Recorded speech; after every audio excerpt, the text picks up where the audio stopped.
NASCAR who is testing at the Charlotte Oval and reveals that they are likely going to run higher horsepower at the intermediate tracks, and Our Motorsports reveals their 2022 NASCAR Xfinity Series lineup. What's going on, guys? It's Daniel, and welcome back to our video. We've got a ton of NASCAR stories discussed here today on the channel. Let's go ahead and just jump straight into those really quickly. We're going to start off with one paint scheme. We're going to take a look at William Byron's 2022 Exalted scheme that we're going to see for many races in 2022. In my opinion, this paint scheme looks all right. The only issues I really have is that, one, I wish the number was moved a little bit farther back than it currently was. And another thing I wish is they utilize the sponsor placement a little bit more. I think a lot of teams have really struggled to do this. I do think over time they're going to get better with it. But in my opinion, I do wish they overall would utilize the sponsorship a little more than they have. I think the lack of use is not something I've been a really big fan of. But I do think the paint scheme looks pretty good. It's not as good as last year's Exalted scheme. I thought that Exalted scheme last year looked really cool, but it's not overall too bad, to be perfectly honest with you. And that's his Exalted scheme for 2022. And now we're going ahead and jump on to the next story of today's episode, as we're going to talk about Chase Briscoe and Christopher Bell. As later today, Chase Briscoe and Christopher Bell will be competing in Jason Luffer's Memorial at Cohen. No surprise, to be honest with you, both drivers have competed in USAC events. A lot of people are probably wondering why Kyle Larson is not competing in that. Kyle Larson, I still believe, is in Abu Dhabi at the moment. He's been spending his time in Abu Dhabi over the last week or so. He went to the F1 Championship, so he's not competing in this event. But Chase Briscoe and Christopher Bell both, I think, have a very strong shot to win. And I think a lot of this is helping the fact, and you're seeing this, the thing is Kyle Larson effect. You're seeing a lot of drivers go out and compete in special events, and they're also getting prepared for the Chili Bowl that's coming up here in a couple weeks. As a matter of fact, it's taking place here starting on my birthday, January 10th. So really cool to see that. I think both of them have a very strong shot in competing for the overall victory event, and good luck to them in that race. And now we're going to go ahead and jump on to the next story of today's episode, as we're going to talk about the Atlanta repave. Now, we're going to talk more about what's going on with the Atlanta repave, but this is the officially finalized Atlanta repave, and the banking is really large. And one thing that I'm really afraid of about this Atlanta repave is something seriously bad is going to happen. The corners are going to be much larger. They're going to be 28-degree banking, so it's going to be basically only about 3 or 4 degrees less banking than what Daytona has. So basically what they've done at Atlanta Motor Speedway is they basically turn it into a mini super speedway. And basically, I don't know why they kept the dog leg. They're keeping the dog leg there. I feel like something bad is seriously going to happen at Atlanta Motor Speedway. But that is the Atlanta repave. That's what it's going to look like going into next year. And that's what we have, because again, we're going to have to deal with it. I know a lot of people are not happy about that, but that is going to be Atlanta repave going into 2022.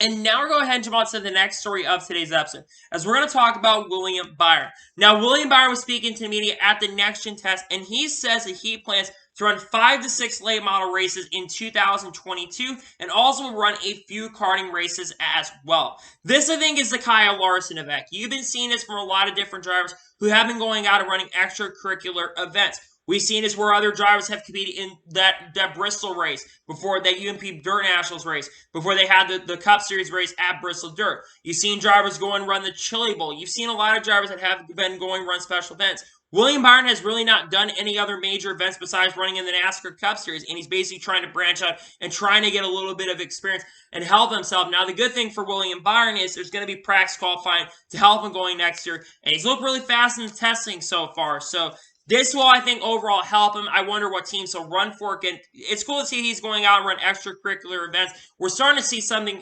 especially in motorsports right now, where we're seeing a lot of crossover in teams going and running different kinds of events, which I find really interesting, and I find really cool at the same time as well. So I'm really happy to see that that is going to be the case. He is going out there and running special late model events, and hopefully he can have a good chance to run really well, because I hope he does really well, and hope we can see him do well in those late model events. And now we're going ahead and jump on to the next story of today's episode, as we're talking about Joey Cohen. As reported yesterday by Bob Pockrass, that Joey Cohen has assumed the role of Cup Competition Director for both Petty GMS cars. Now, Joey Cohen was already basically announced that he was going to be for when it was just GMS Racing and Ty Dillon was going to be driving for them. It had already been announced that Joey Cohen was already going to be the competition director for the team. I don't have too much information on Joey Cohen. I think he's been associated with GMS for a very long time. I'm not sure how long he's been with the team, but he's been associated, I think, with this team for a very, very long time. So it makes a lot of sense for him, especially since GMS is basically going to be running the operations of the Petty GMS organization. Rich Petty is basically going to be the front man and the chairman of the organization. It makes a lot of sense for him to basically be associated and become the competition director for the organization. So I think it's really, really cool that he is getting involved, and glad to see that he will be the competition director for the team. I'm wishing him the best of luck. Hope he does very, very well, and I hope he can basically help out this team do really well next year, because the better this team can do, the better it is going to be for them. And now we're going ahead and jump on to the next story of today's episode, as we're going to talk about Chris Hacker. As was announced yesterday, that Chris Hacker is going to return on a limited part-time schedule with Raymond Brothers Racing in 2022, and his first race is not going to be to Atlanta Motor Speedway, which I believe is the second or third Truck Series race in 2022. It is believed that he's going to drive the 34 truck. Again, the number of races was not announced for Chris Hacker, but like I just said, he will run on a part-time and limited schedule for this team in 2022. Chris Hacker is a very, very interesting case. He made a couple select starts last year, ran a couple starts for Nice Motorsports, and also ran a couple starts for Ray Brothers. And really, his stats were not entirely that impressive, though. There actually was a stat that came out recently that Chris Hacker at Gateway, he actually, even though he had electrical problems, went to 10, I think it was 10 laps down in the race, he had top 15 speed, which is really, really impressive considering the Ray Brothers truck. So it's not like he is overall a bad driver, but there have been some issues behind the scenes that have happened with Chris Hacker. He was accused of some stuff that I'm not going to get into. But I will say that outside of that, I do hope that Chris Hacker can do very, very well with the team. But Chris Hacker also has not, again, he's not really had great runs. He didn't run that amazing with the Nice Motorsports equipment, let's just be perfectly honest. But I do hope that Chris Hacker can do well enough to have some really, really strong ones. Again, these trucks are not that great. The goal for him is to try to finish top 35 with these trucks. I know those expectations are not really, really high, but I think a top 35 for this team would be really, really good. I think anything better than that, that is really, really impressive. If he finishes in the top 30, I think that's going to be really, really good for him. So, like I said, I do hope he does really, really well. Because, again, if he can do really, really well, I think it'll be great for this team. And, again, I hope he does well enough, and he's going to be a Ray Brothers next year. Hope we can do well. Hope we can do well next year with the Ray Brothers organization and select starts. I would expect it probably be 8 to 10 starts, but there's no confirmation on that. But it's cool to see he's coming back to this team next year in 2022. And now we're going ahead and jump on to the next story of today's episode, as we're going to talk about the LA Clash. Now, there are a couple reports in regards to the Clash that came out yesterday. First one was reported last night by Adam Stern. He says that the temporary LA Coliseum track that will start being built Monday is expected to cost NASCAR somewhere slightly north of $1 million, Executive Patrick Rogers confirmed. Rogers now estimates that more than 60% of fans who attend will be going to their first NASCAR race at the LA Clash. Now, first of all, I want to talk about this. That's a lot cheaper than I originally thought it was going to be. I know it's a small stadium, but it's not. I thought it was going to be a little more money, maybe $2 to $3 million, considering we're in Los Angeles and it's really going to cost a lot of money, especially in LA. It costs a lot more money. Rent and all that stuff is a lot higher, and labor costs and all that stuff is a lot higher. So that is very, very shocking, first of all, that it's $1 million. The other big shock is the fact that 60% of fans are estimated to be going their first NASCAR race. That is huge, because NASCAR is trying to get basically right now trying to bit into that LA market right now. And the fact that they have that many new fans that are potentially going to be going to their first NASCAR race is not only really, really impressive, but I think it's also really, really awesome at the same time as well. Because the more fans you can bring in this sport, the better I think it's going to be. And that's going to be great for the LA market long-term down the road, especially with the Auto Club project. That could also open up potential having not just one race in the LA area, but Auto Club is only 30, 40 miles from LA. So you could have 2 races in the Los Angeles area. And Los Angeles is a major, major market. And the fact that you're going to have a lot of new fans that are going to go to that race is also really, really impressive. Another thing that was reported by Adam Stern, though, was just reported this morning that they have released in their new spot with basically the new commercial for the Busch Clash at the Coliseum. And NASCAR is set to start running ads on local LA area TV, radio stations, billboards, metro chains, plus targeted digital and social media presence as well. I think that I just saw the ad a little bit ago. I think the ad is really, really engaging. I think they do a really, really good job. I think they had Dale Earnhardt Jr.'s commentary for now, which I thought was really, really cool. They brought Dale Earnhardt Jr.'s commentary, but the initiative of this race and the invention of this race, I'm really, really excited for the season to kick off in 2022. And I think that this ad block is going to bring a lot of new fans in. I think it's a really, really good way. I like it a lot, and I hope that they not just show it in Los Angeles, but they show it to everybody as well, because I think that if you show this ad to everybody, I think a lot of fans are going to be intrigued, and they're going to be very, very excited as well. So I thought the ad was really, really cool, and I'm really excited for the LA Clash. I think it's really, really exciting, and looking forward to the Clash for 2022 to kick off the season. And now we're going ahead and jump on to the next story of today's episode, as we are talking about Brad Keselowski. Now, Brad Keselowski recently had an interview from Daniel Moffatt, who currently works at Front Stretch at the moment. And he says that he feared at the time that there would not be enough next-gen cars to start the season. He says Roush Racing is likely only going to have at the start of the season 5 cars altogether in their organization. And he says that, though, over time, that these issues will be corrected. Now, he does mention that there have been a lot of issues with supply chain and vendors. There have been a lot of stuff that's been on back order in vendors. It doesn't matter what industry you go into right now. I can say this in the industry I work in. There's a lot of stuff that's on back order. And right now, there's a lot of stuff I think is coming from other countries right now. And there's been a lot of problems in getting stuff right now. Even though a lot of stuff is built in the U.S., you also have a lot of stuff that's also built from other countries as well. And with COVID still going on, there's been a lot of supply chain issues. Now, over time, like I said, he expects that these issues are going to be corrected. But again, it does not surprise me one bit that they're talking about this. There have been a lot of drivers that have been really, really concerned, and a lot of teams especially, that have been really, really concerned about supply chain problems. This has been something that's reported for the last couple months, that a lot of teams, because of COVID-19, a lot of teams are not going to be able to receive their stuff until much, much later. Again, it doesn't really shock me, to be honest with you, that they're having some problems with supply chains. But like he mentions, they are expected to fix these problems. And I do think that's something that probably will, at least for the early portion of the year, this is something that will be a problem. I do think, like I said, over the time, they will correct these problems. I think things are going to change in this country by the time especially get into the middle of 2022. I think that that's something that will get fixed and corrected over time. And Brad even said that in the sub-tweet to Daniel Moffatt's tweet.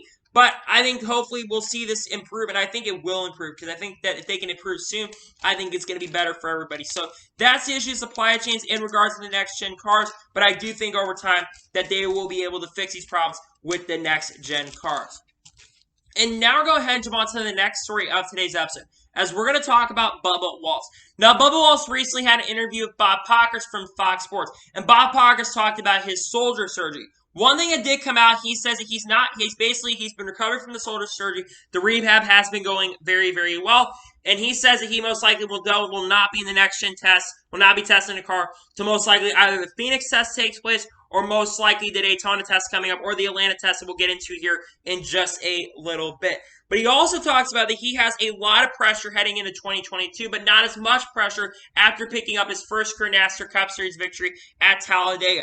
And he says that having also Kurt Busch here is going to relieve some of that pressure as well. But I also think that that is also going to increase pressure a little bit, because he is going to be working with a championship caliber driver in Kurt Busch. And I think having Kurt Busch there is really going to help Bubba Walsh going into 2022. I think one thing that Bubba Walsh has been lacking is a mentor and guidance. Bubba Walsh has been in the Cup Series now for 4 or 5 years, and this is going to be the first season that he's had a teammate to lean on. Yes, he can lean on Denny Hamlin, but Denny Hamlin also is trying to focus on winning a NASCAR Cup Series championship, and he's driving for Joe Gibbs Racing. So even though Denny Hamlin is a team owner, he's also trying to focus on winning races for his own, basically trying to win races for Joe Gibbs Racing and championships for Joe Gibbs Racing. And he's not running the day-to-day operations. Steve LaLetta is the guy really that is currently at the moment running the day-to-day operations for the organization, if that makes any sense. So it's definitely overall really, really interesting that Bubba Walsh says that. But I do think going into 2022, he's going to have to start forming a little bit better. I think minimum he has to contend for the playoffs. I think if he makes the playoffs next year, and I think that he needs to show that he can be more competitive on bigger tracks as well, and even smaller tracks as well. But I do think with Kurt Busch being there, I think Kurt Busch is going to absolutely be an asset to this team going into 2022. So I hope he does really, really well next year, and having Kurt Busch there, I think is going to be a major benefactor to the team. Hope he does really, really well, and good luck to Bubba Walsh next year, and hopefully his shoulder surgery recovery goes quick, and his rehab goes well, so I hope he can get back in the car to test an action car, because he's not tested an action car, I believe, since at the Charlotte Roval test a couple months ago back, and I think it was October. So hope he does really, really well. Hope he can recover here really, really soon, so he can start testing and get back behind the wheel will because we're less than 2 months from the season starting. And maybe he'll run some extracurricular events as well. That's something that he has talked about, and that might happen here really, really soon for him. And now we're going to jump on to the next story of today's episode, as we're talking about Drew Blickensderfer. As was announced yesterday by Briscoe Motorsports, that Drew Blickensderfer is going to leave Briscoe Motorsports' team to pursue other opportunities. And Briscoe Motorsports will announce the new hire in the future. I'm going to be honest with you, I am extremely shocked that Drew Blickensderfer is not going to be returning to the crew chief box. It was just announced a few weeks ago when Briscoe Motorsports revealed their driver lineup only about 18 days ago, as a matter of fact, that he was going to be returning the team to crew chief. So I am entirely shocked. Now, Drew Blickensderfer has been the crew chief for a lot of drivers. I believe a crew chief, I think it was for David Reagan in 2011. He's also crew chief for other drivers at Roush Hemi Racing in the past. I think crew chief for Stenhouse at one point. And also as crew chief for Michael McDowell for the last couple of years. And he really was one of the people that really confirmed that Briscoe Motorsports was going to maintain a two-car operation in 2022. So I'm really shocked. And I think he's become a very, very solid crew chief as well. As long as someone who's been working with the Fox team as well, as someone who's been on Race Hub, and I think he's also been a crew chief in the Fox Ford booth as well in the past as well. So I'm really intrigued to see what he's going to do next year. Is he going to be going to another team, or is he going to be working with something else, or like going to own different company stuff? That's something to be determined. And another big question that's going to come is who is going to end up being the crew chief for Michael McDowell going next year. So I think Michael McDowell really is going to need a crew chief that is really going to help us. I think Drew Blickensderfer has been a really big asset and help to Michael McDowell. I think having Drew Blickensderfer there has been a big asset to Michael McDowell, and it's helped him out. So I really don't know who's going to be the crew chief next year. There's probably going to be someone that's a free agent. There are some free agents, I think, that are still available. Maybe you never know. Maybe they get Cole Pearn to crew chief for Michael McDowell and have a pairing of Clayton Hughes and Cole Pearn there, since, of course, Clayton Hughes is currently the spotter for Michael McDowell right now. Imagine if he had Cole Pearn. That team would take major steps forward. But I'm honestly really, really shocked, to be honest with you, that Drew Blickensderfer is leaving the team. I'm very intrigued to see who they end up picking up, because I think that that's going to be something that we're going to have to watch. But that is very interesting that he will not be returning to crew chief, and good luck to Drew Blickensderfer long-term down the road. And most likely we're going to be hearing it. I don't think we're going to hear the crew chief until probably the Aussie after the Christmas break. We're not going to hear it until basically the beginning of 2022. But it's very interesting that they have decided to go ahead and change crew chiefs up for Michael McDowell, and Drew Blickensderfer is leaving a team here after the 2021 season, considering they had their best season of his career.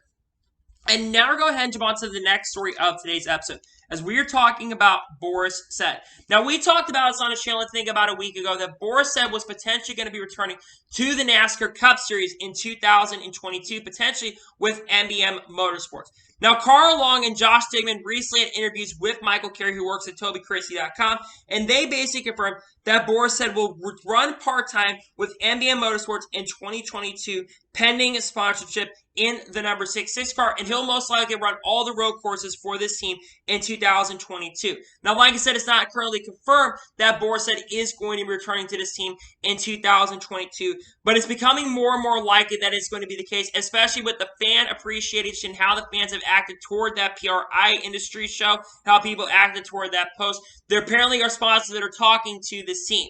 Now, Boris Said made his return to NASCAR for the first time since 2017 in 2020, when he made a couple select starts in the NASCAR Xfinity Series in the number 13 car. He was able, I believe, make his way into the race at COTA. Unfortunately, had electrical issues that unfortunately took him out of contention in the race, but made his first NASCAR start since 2017. And this, if he is going to happen to be able to race in 2022, this will be the first time that Boris Said has competed in the NASCAR Cup Series since 2017, when I don't remember what team he competed with. I think it was for the 33-team Circle Sport, I think in 2017. But it's been a few years since Boris Said has raced. Now, if Boris Said does race in 2022, what are my expectations going to be? They're not going to be very, very high for Boris Said. And the reason they're not going to be high for Boris Said is because of the fact that, one, Boris Said is almost 60 years old. Boris Said is not racing a Cup Series car in 5 years. I know these cars are much different, and they do race similar to Trans Am cars, but I'm not expecting my expectations for him to be through the roof. The other big reason why my expectations are not going to be truly through the roof for Boris Said is because of the fact that Boris Said is not in a really, really great car. I don't expect NBM Motorsports, especially since they're not a charter team, I'm not expecting this team to be extremely well. They may surprise me. You never know. They could honestly do very well. But again, I'm not expecting Borset to be a championship caliber driver going into 2022 or at all or anything like that. I expect this team to maybe run top 35. He may surprise and run top 30s. Borset could surprise the hell out of me and run extremely well. But my expectations of Borset are really not high for the roof. But the fact that Borset is probably, if sponsorship does come through, which I think that, especially with the way the social media's been reacting, I don't know, maybe Camping World can help them out as sponsors since Camping World has helped teams out in the past. That's one thing that could honestly happen. But I'm really happy to see the Borset could be returning. The said man might be returning to the NASCAR Cup Series in 2022. If he does for sure come back, it'll be his first starts since 2017. I think it was either Sonoma or Watkins Glen. So it's been a few years since he has raced. Hopefully he does return, because if he does make his return to the NASCAR Cup Series, I think it'll be really, really awesome. And it will show that you're seeing this too, where you're seeing guys that are making a return to NASCAR. You got AJ Allmendinger, who's making his return to the NASCAR Cup Series in 2022, running basically, I think it's 12 starts in 2022. You've got older veterans that have been coming back recently. You've got Jacques Villeneuve making his return with Team Hesburgh. So I think it's really, really awesome. Another older driver that's not been in sport for a while is coming back to run. And good luck to Borset. Hopefully he can make his return to NASCAR. I think it'd be really, really great for the sport. And now we'll go ahead and jump on to the next story of today's episode, as we're going to talk about Our Motorsports. As Our Motorsports on Thursday officially revealed their 2022 driver lineup. And they're going to be expanding as well for 2022. Here is the driver lineup. While they did not 100% confirm the numbers, we're going to talk about the numbers of what they're expected to be. So Brett Moffatt is going to return to the organization in 2022, and he will continue driving a 02 car on a full-time basis and run for the championship.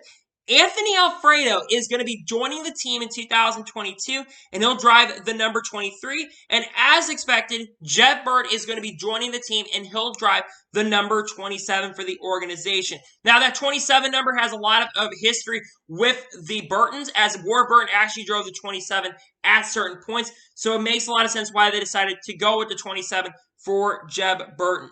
Jeb Burton will drive for at least 2 years. He has a 2-year contract with the team. And Our Motorsports has relocated to the RCR campus, and they will continue to use ECR engines. The crew chiefs were also announced at this, as Brett Moffatt will work with a former crew chief that he used to work with, which will be Jeff Hensley, which he worked in, I think, back in 2020. So they're working together once again. Anthony Alfredo will have Pat Tryson, a crew chief that used to work. I think he actually worked for this team last year. And Pat Tryson also is crew chief for Kurt Busch in the past. And Jeb Burton is going to be working with another person from GMS, and that is going to be Chad Walter. Our Motorsports going into 2022 is going to have a very, very stout lineup. You got 3 drivers that have all raced in the NASCAR Cup Series in the past who've had a lot of experience, and I think that this team is going to be very, very stout. First of all, let's talk about Brett Moffatt. Brett Moffatt coming back to this team makes a ton of sense. He's been really one of the big reasons why Our Motorsports has really become a very, very solid and a really, really good team in the NASCAR Xfinity Series. He's gotten his team top 10s, has gotten his team top 15s, and a driver that I think is really underrated in my honest opinion. And the fact that they're bringing him back full time, I think he has a very, very strong shot of competing for the NASCAR Xfinity Series playoffs. I think he has a really good shot at making the playoffs this year. I know the competition in 2022 is going to be really, really high. You've got a lot of talent that's coming in that series in 2022, but I think he's going to do really, really well next year. Second driver let's talk about is Anthony Alfredo. This, in my opinion, is a really good decision to put Anthony Alfredo in this team next year. I think moving him to a decent Xfinity Series team, I think is going to work wonders for Anthony Alfredo. Anthony Alfredo really, really struggled with Our Motorsports in 2021. I think a lot of it, of course, is that 38 car. They're not putting as much focus on that 38 car as they were the 34 car. But Anthony Alfredo coming into 2021 with Our Motorsports, he didn't have a full season of racing. And I think going back to Xfinity Series with a pretty good team, a team that's been on the rise, I think is really going to work wonders for him. I don't expect Anthony Alfredo to win races, but I think that he will be a pretty solid driver who will contend for some top 5s and probably gets quite a few top 10s as well, because his team has shown top 10 capabilities in 23 team. I expect him to do really, really well next year. And finally, Jeb Burton, Our Motorsports. This is a great career decision, in my opinion. We know he's not going to be returning to the College Racing Camp. Their lineup has officially been finalized. He's going to be moving over to not as good of a team as College Racing, but I would say a team that has been showing a ton of promise. I think that this team is the next College Racing. I think they're a team that potentially could jump up to the Cup Series here in the next couple years. But Jeb Burton going to this team, one, he brings some funding. And he also brings some sponsorship as well, which I think is really, really going to help him a lot. The fact that he's bringing funding and the fact that he's bringing sponsorship as well to the team, I think he's got a little bit of that behind him. Plus, he's a driver that I think has a ton of potential to still show his stuff. I know that Jeb Burton was a little bit underwhelming at college racing, but I think this is a great career trajectory move, and this team can really, really help him become great. Plus, he's a driver that I think is about to hit the prime of his career. He's got plenty of time to really, really show his stuff. Overall, this team has a really, really stellar lineup. One of the most, I think, underrated lineups going into 2022. What are my expectations for this team?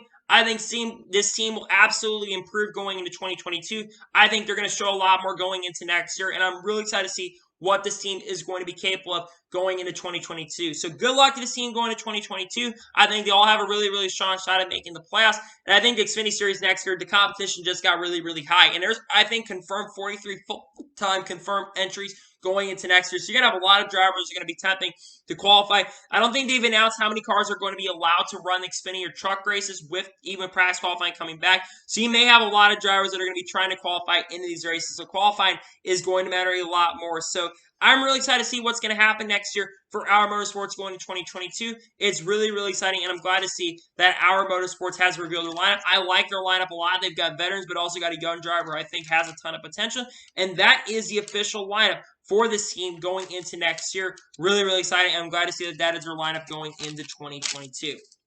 And now we're going to jump on to the next major story of today's episode, as we're going to talk about next-gen testing at Charlotte once again.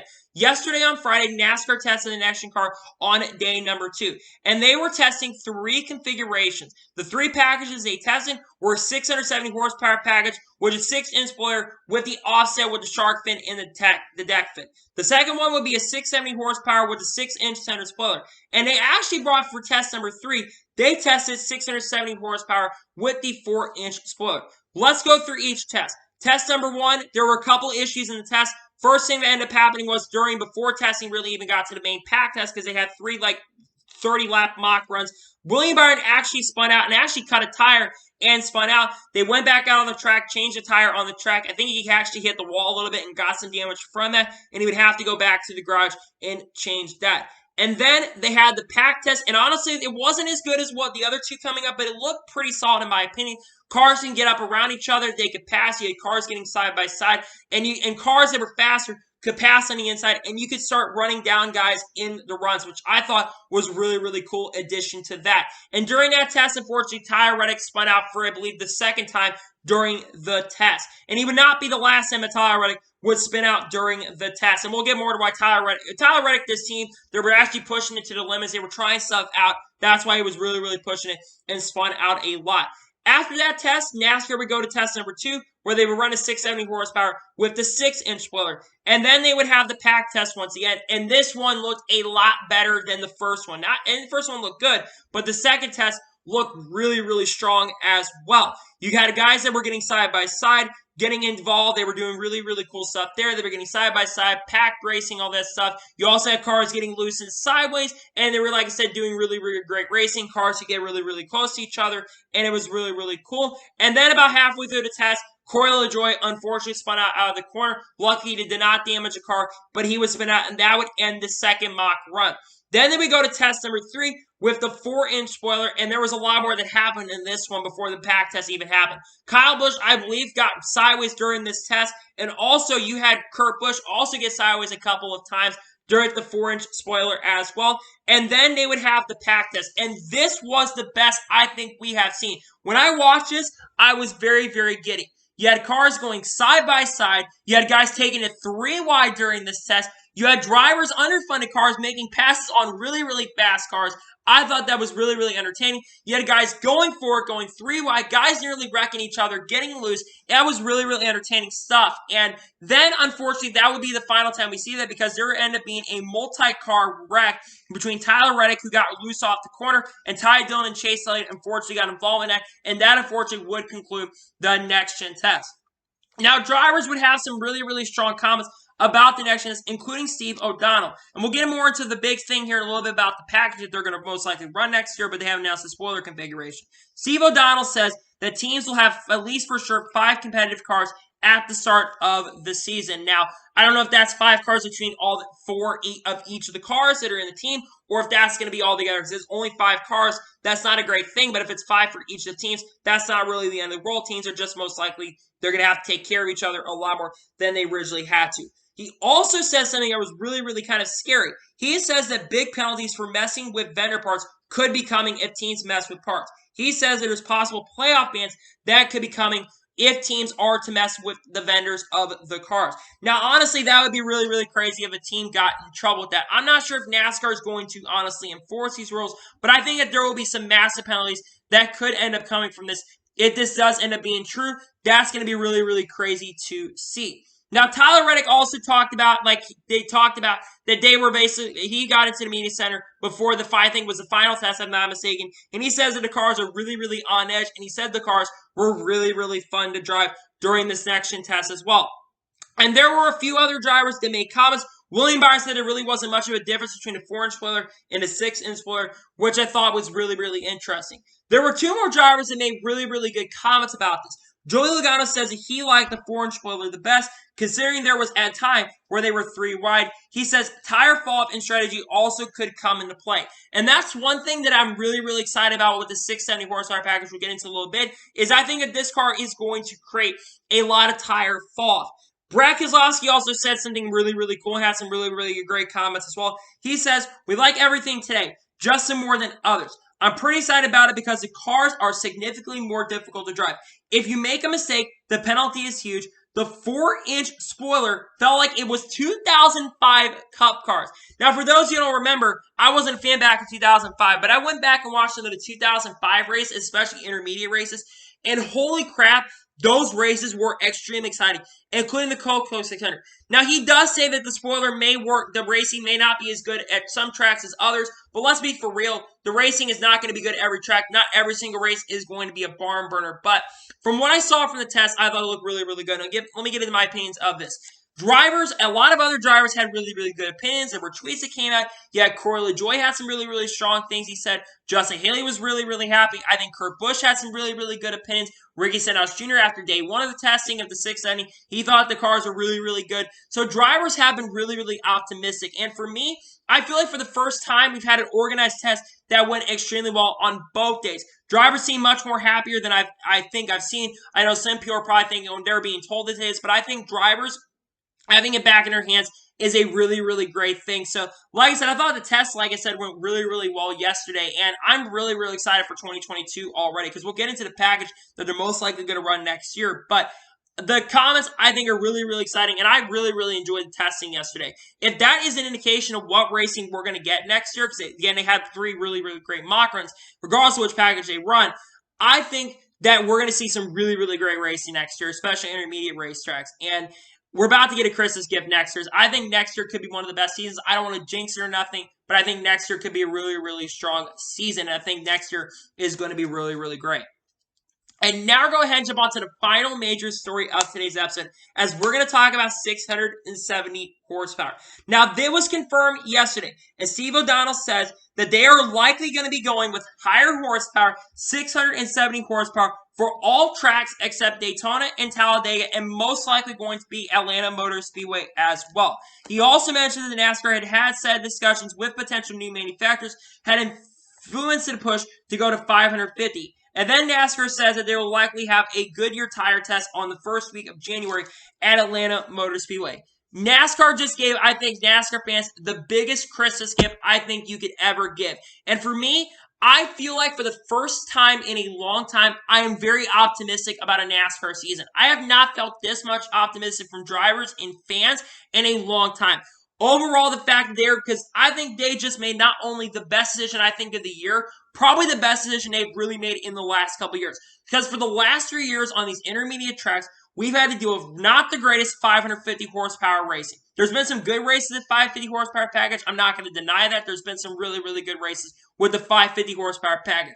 But there have also been some dud races that have happened with the 550 horsepower package. There's been some races that have not been so enjoyable, that I've not really, really liked over the last couple years. And the fact that most likely we're going to run 670 horsepower packages, I think just made a lot of fans really, really happy because especially like I just said with the testing a second ago, they adding horsepower is going to create off throttle time in the corners, and it's going to basically put the car back in the driver's hands. Full throttle racing is not great racing except on super speedways and probably Atlanta Motor Speedway as well. We'll talk more about the Atlanta Motor Speedway test here that's coming up in just a second, why they're probably going to run 510. But I do think that them going 670 at every other track, I'm fine with only 5 or 6 races not running 670, especially if they're going to be the tracks that are going to be much different configurations as well. But I am so excited right now that they're going to run 670 other tracks. Like I said, off-throttle time is going to be back. And also driver talent is going to matter a lot more because more increased horsepower and a smaller spoiler too most likely is going to also create, like I said, better racing at the same time as well for the fans that are going to these events overall as well. And fans are going to be much more happier and it's going to look a lot better. Because let's be for real, 550, I think NASCAR also, and I have to say this, NASCAR going and changing the horsepower package, I have to give NASCAR major props for making a decision less than 2 months away. Because what I think we were going to get, what we were originally going to get with 550, it wasn't going to be very satisfactory. And drivers were not very, very happy with 550 horsepower. But the fact that they're increasing the horsepower for next year, drivers, I think, should overall be happy. Don't get me wrong, I do wish there was a little bit more horsepower in the cars, but I think that, especially with the vendors and stuff, not increasing, basically the vendors were not going to increase more 670, and engine builders said that they have basically said it will be difficult for them, but they said they're put up to the test, they'll be put up for the challenge, and they're definitely going to be fine with having 670 horsepower. So the fact that engine builders are happy about it, NASCAR's made a decision, and Steve O'Donnell said that they like what they're seeing with the 670 horsepower. This is the first time in a long time that I agree with Steve O'Donnell. I've not been a big fan of Steve O'Donnell for the last couple of years. There have been things that they've done good. But the fact that NASCAR is going to go higher horsepower going into next year, it's just a relief for fans. I think, and it's also going to be less of a stress for the engine builders as well. I think it's going to be less stress for everybody. It's going to save teams a lot of money, and it's basically going to help the teams focus on just one package. Now, the big question is, what spoiler configuration are they going to run? Because they did not announce the spoiler configuration. I would expect that they are going to run, I hope they run the 4-inch spoiler, but it wouldn't shock me if they run 6. I would not have a problem if they do the second or third test. I don't want to see this offset spoiler. I want to see the other two be the most likely runs. But I hope they do go with the 4-inch spoilers. I think it's going to create the best racing. I thought we saw the best racing with the 4-inch, so I think it's also going to put more in well. I don't want to see any lower than 4 inches, just because I think the racing won't be as good if you decrease, because I think the problem with the 2018 with the increased horsepower is they only had a 2 to 3 inch spoiler and a lot of side force as well. And that's another big thing too. Side force is pretty much gone on these cars, and that's going to also create driver talent a lot more. You're going to see a lot more talent in the field and see really who is a great driver compared to who's not so good of a driver. I think with the last generation of cars, you did have that. And like I said, I don't want to jinx the season already, but like I said, I'm very excited going into 2022. The fact that they are going to have 670 horsepower is exciting. Now, the big thing that I just mentioned a little bit ago is the fact that why is Atlanta Motor Speedway on a situation at Daytona or Talladega?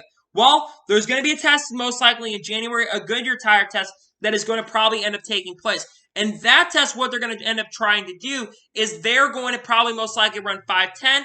They're going to, because of the high bankings of the corners, it's only 3 or 4 degrees smaller, basically smaller than Daytona and Talladega. That's why it basically made it a mini super speedway track. They basically have decided to go ahead and run a smaller package right there. That's why I think they're going to run 510. And that's another good thing, too. They're not going under 500 horsepower. But you've seen all the other series stuff. They're increasing their horsepower. I think fans will be very, very happy. I think drivers are overall going to be really rejoicing this. And I think most fans, especially hardcore racing fans, are overall going to be really, really happy. I think the racing itself is going to be a lot better with the 670 horsepower package than the 510 or 550 horsepower, especially intermediate tracks. And times have actually been really, really good on those cars as well. They've been showing 29 to 30-second times. And a lot of people are wondering about speeds too. I think speeds will go down. I think you're going to see both speeds will go up. I just think right now they'll kink with things and change things up. But I'm very excited to see that NASCAR is going to be increasing horsepower for 2022, most likely. I'm very excited about that, and I'm excited to see that that is going to be taking place for 2022. So, anyway, that is it for today's NASCAR news video. I want to thank you guys for watching. Please subscribe to the channel, notifications to be notified when a video does go live on my channel. Follow my Twitter, Facebook, and Instagram, and support our page as well. Links description below for that, and comment your thoughts on today's video. What are your thoughts about NASCAR increasing horsepower heading into 2022? Are you excited about that or not? Let me know in the comments below. And what are your thoughts about all the other stories like the next gen test and the Motorsports lineup that we discussed here today on the channel? Let me know that in the comments below. I've got some special products that are on the way that you will hopefully see very, very soon. I do have something that is coming out tomorrow. I'm not sure what is going to be coming out tomorrow, so stick around on my channel for Sunday as you will see something out on the channel. Anyway, like I said, I want to thank you guys for watching today's video, and I'll see you guys next time for some more great and awesome NASCAR and other motorsports content on the channel like this. Take care, everybody.